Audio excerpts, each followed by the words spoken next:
If you were to ask me, like, which case on your channel would you recommend for somebody to watch first? I would say the Tara Lynn Grant case. A strong, successful, independent woman who was taken from this world by the man who was supposed to love her more than anything, her husband. Stephen had difficulty dealing with the fact that his wife was so successful, partially because he seemed to have literally like the most fragile male ego I have ever encountered, but also he had issue with the fact that due to his wife having to work so much, she wasn't home very often, which meant he had to take on the bulk of the parental responsibility. Valentine's Day 2007, Stephen calls the sheriff department to report that his wife is missing. He tells them the last time he saw his wife when she got back from her work trip to Puerto Rico. He says that she's at home.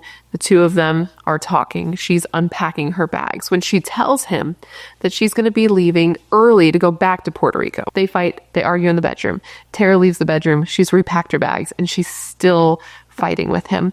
And he says that he hears her on the phone, that she says, "I'll be right out." And she disappears into the night, never to be seen again. Police hear the story and they just don't believe him. 3 weeks after Tara Grant went missing, police showed up to the Grant home with this search warrant in hand. And while they're searching the garage, they noticed this big green tote that just sort of caught their attention. It was next to a wagon filled with the kids' toys. They find that what they're actually looking at is parts of human remains. It's the torso from the neck to the upper thighs. According to Stephen, he and Tara had gotten in a fight on the evening of February 9th, 2007. And at one point, Tara tries to leave. She tries to leave the fight, break away from this tense situation, and he grabbed her arm, so she slapped him in the face. He said that she said something to the effect of, she was done, she was over the relationship, they were going to get divorced, and she was going to leave him penniless with no kids because she's the one who made all the money. He said at this point he snapped, that she was still down on the ground and that he climbed